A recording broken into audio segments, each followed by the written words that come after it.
Team World wins the 2025 Laver Cup. And before I talk about a very exciting day 3 that features some fantastic matches, a lot of drama, let me first discuss something that I've seen so much on social media. And that's people saying that the Laver Cup is just an exhibition. The players don't care, and this tournament does not matter at all. And this could not be further from the truth. And I'm going to discuss in today's Monday morning tennis rant why I think that the Laver Cup is an important event and it for sure does matter. See, when the Laver Cup first started in 2017, I was very skeptical of the event because I thought it was going to be an exhibition. And I'm not a big fan of exhibitions. So what is an exhibition? Well, it's when players are playing a friendly match. They're not giving 100% and they might do some trick shots to entertain the crowd. I'm personally not entertained by that, but I understand that people like this and there's absolutely no problem with exhibition type events. I enjoy watching tennis when players are given a 100% effort and also when there are high stakes where I can see some drama and when I can see the natural ups and downs and mental struggles that players go through. That to me is very entertaining to watch, and that's where I get most of my value. So I was worried initially that the Laver Cup was going to be an exhibition, but right from the get-go, I can see that players were taking this event very seriously, and it's far from an exhibition. And I was very happy to see that the ATP, not initially, categorizes the Laver Cup as an official ATP event where the results count towards the head-to-head statistics between the players. Now, a lot of people in the comments will say that this tournament doesn't hand out ATP points and is therefore an exhibition tournament. Well, you have to understand that the Olympics and the Davis Cup are clearly not exhibition events and they don't distribute ATP points either. Now, they did hand out points for a brief period of time in Davis Cup between 2009 and 2015. They were distributing ATP points. And in the Olympics between Sydney and London, they were handing out ATP points, but they stopped doing so. Now, did the importance of this event change at the Olympics or the Davis Cup when they stopped handing out ATP points? Absolutely not. Players were taking it just as serious as they were taking it before. Just one example is one of the greatest matches, in my opinion, was the Alcaraz-Djokovic Olympic finals, where absolutely no ATP points to be made from that tournament. And you could see how much that match meant to both of these guys. So the way I categorize whether a match is an exhibition event or not is whether the players are giving it their all and whether there are high stakes for the players. And the stakes are clearly high enough at the Laver Cup where players are very motivated to give it their all. Now, soon we have an event coming up, the Six Kings Slam. That's not an official ATP event, and it's a tournament that doesn't hand out ATP points, of course. And even here, even though this is an exhibition type tournament, because of the amount of money that's there to be made, players are taking this event very seriously as well. So I wouldn't categorize the Six Kings Slam as an exhibition event either. Now, why are players taking the Laver Cup seriously? Well, I listened to quite a few Roger Federer interviews over the last 3 days, and the idea of the Laver Cup to me is phenomenal because Roger wanted to showcase the current talents of the tour, but he also wanted to pay tribute to the legends of the game. And I think it's so great that the tournament is named after Rod Laver. And also the fact that we get to see Bjorn Borg and John McEnroe back when they were the head coaches. And now we get to see Yannick Noah and Andre Agassi on the bench. And we see the assistant coaches, Tim Hemmen, Pat Rafter. As a tennis nostalgic, I really enjoy seeing the legends of the game still involved in the game of tennis in such a way. So, of course, the players, when they're coached by Agassi or by Noah or by Borg or McEnroe, and when you have Roger Federer sitting in the stands, and of course, a lot of people are watching on TV, the stands are packed, your motivations to play your best tennis are sky high. But it's not only that, also your competitors on the tour are now your teammates and they're sitting on the bench and cheering you on. So players are highly motivated to play their absolute best tennis, and they are trying their hardest, and you can easily tell by their body language how pumped they get when they're doing well, and also how destroyed they are mentally when they lose an important match at the Laver Cup. Now, I also like the point distribution system because day 1 starts with 1 point per win for each team. Day 2 is 2 points, and then day 3 is 3 points, and a lot of exciting things can happen on day 3. And we have yet to see a deciding doubles set where the score is tied 12 all. But we were very close to seeing that today. And the match that decided this event was Zverev against Fritz, which I think is one of the most fascinating matchups on the ATP Tour. Before we get to that, we have to talk about some of the other matches that took place on day 3. And what is so amazing to me is how good Carlos Alcaraz is in doubles. I believe that if Carlos Alcaraz took doubles seriously and played a ton of it, he could be ranked #1 in the world in doubles. The guy is such a skilled tennis player.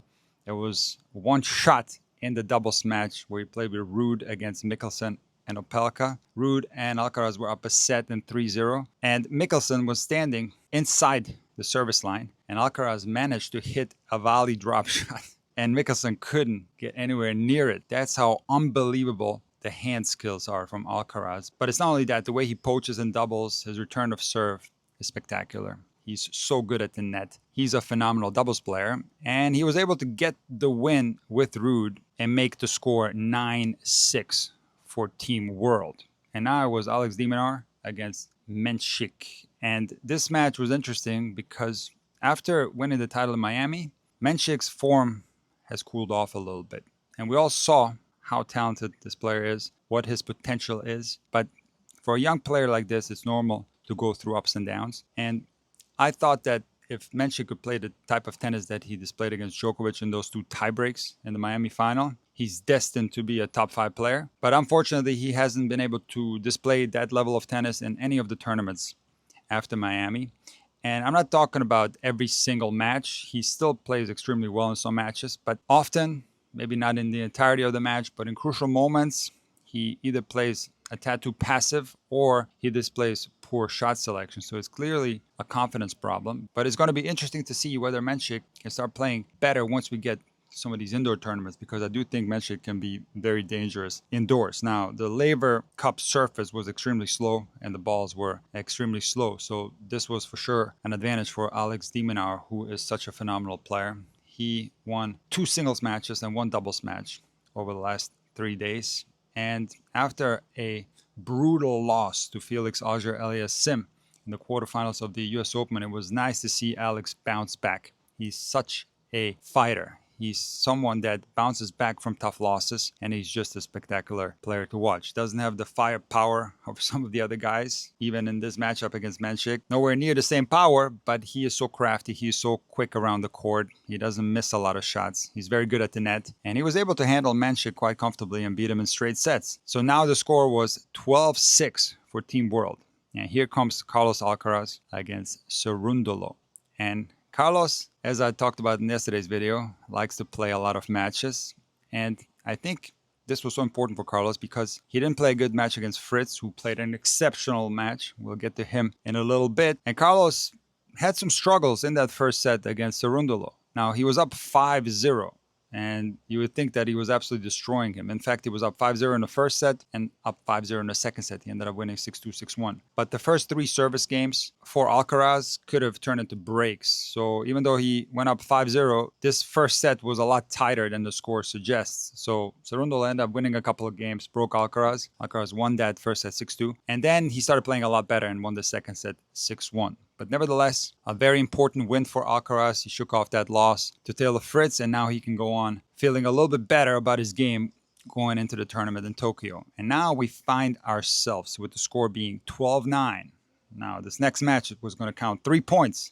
Zverev versus Fritz. And this is one of the most interesting matchups on the ATP Tour. And the head-to-head was in Zverev's advantage prior to a brutal loss to Fritz in the 2024 Wimbledon 4th round, where he was up 2-0 against Fritz and ended up losing that match. I believe he lost the 4th set in a tiebreak, so he definitely had chances to win this match. And since losing that match to Fritz at Wimbledon, he lost to him 5 more times in a row. So Fritz has won the last 6 matches against Zverev. Now, first and foremost, we gotta give credit to Taylor Fritz, who, after being sick at Davis Cup, where he lost to Lehechka and he beat Menchik, he said he recovered, but still to be able to play this type of tennis after being sick, and also after having a disappointing US Open where he made the final in 2024. I'm incredibly impressed with Taylor Fritz. He showed maybe some of the best tennis he's played in his entire career.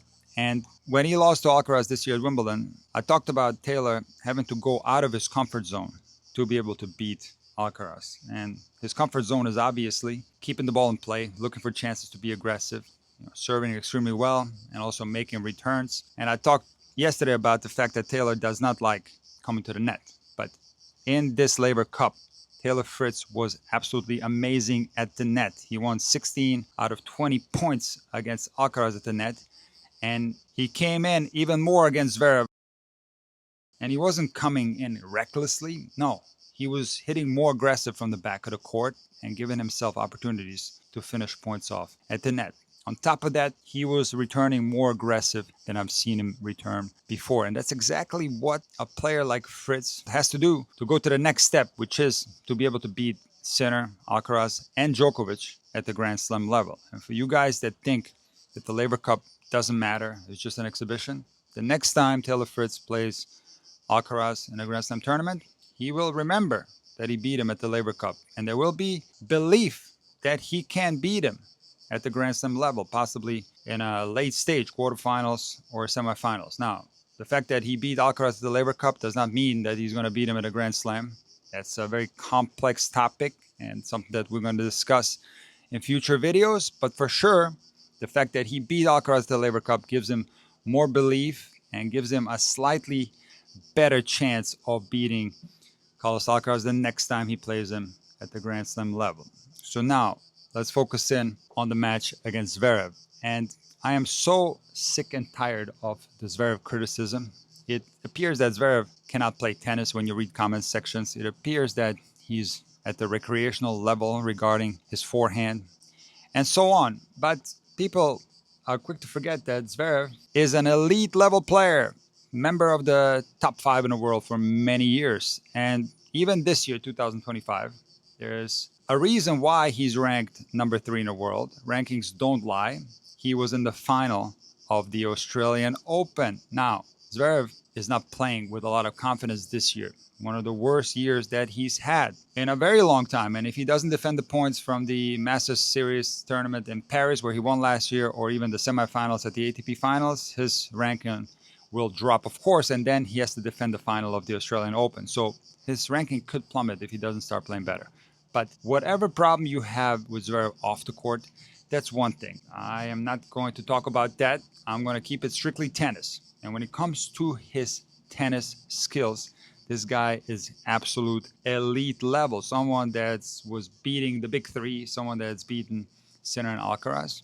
But I talked in detail after Zverev's loss to Sinner at the Australian Open and his loss to Djokovic at Roland Garros that he has some limitations. He is not like Sinner and Alcaraz. He's not like the big 3. He is just simply not as good as the tennis player. Now, he's very close and capable of beating all these guys, but when it comes to the most important stages of tournaments, when it comes to winning Grand Slam tournaments, he is just not quite as good as those guys. And some of the reasons for this are genetic. Some of the reasons for this are technical. In my opinion, the technical issues that Zverev has, such as his forehand strokes, not necessarily issues, but the way his strokes are designed is based on his genetics, and that also involves his court positioning and so on. A guy like this is never going to be that comfortable at the net simply because he doesn't move as fast as some of the other guys at the top of the game. Now, another thing that you could argue legitimately is that there is some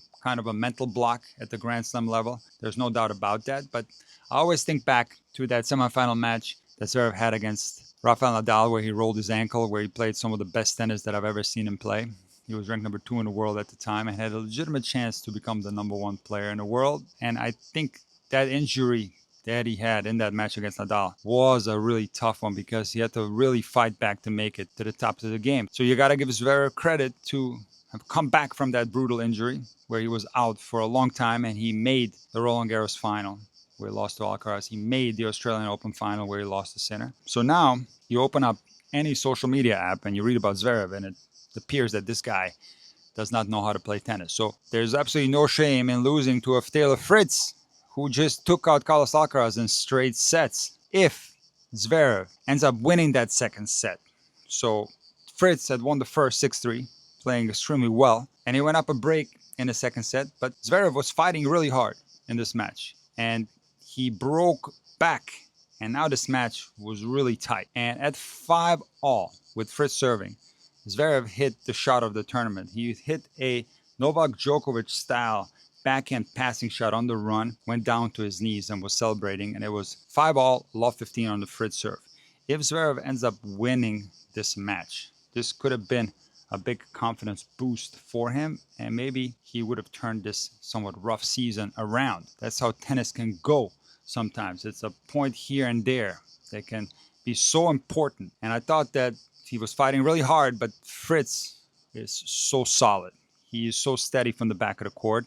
And I do think that there is a mental block for Zverev. Ever since he couldn't capitalize on that 2-sets-to-love lead in that Wimbledon fourth round against Fritz, there's something going on where he plays Fritz. And Fritz has the absolute confidence when he plays Zverev to stay in the rallies and to win these big points. But as I said before, Taylor Fritz played more aggressive than I've seen him play before. And he hit the cleanest volley winner on match point in the tiebreak that Patrick Rafter was surely very proud of. So Team World beats Europe and takes the 2025 Laver Cup. And the only concern I have with the Laver Cup is that the idea of the world against Europe made a lot of sense in 2017. Why? Because we had the big three.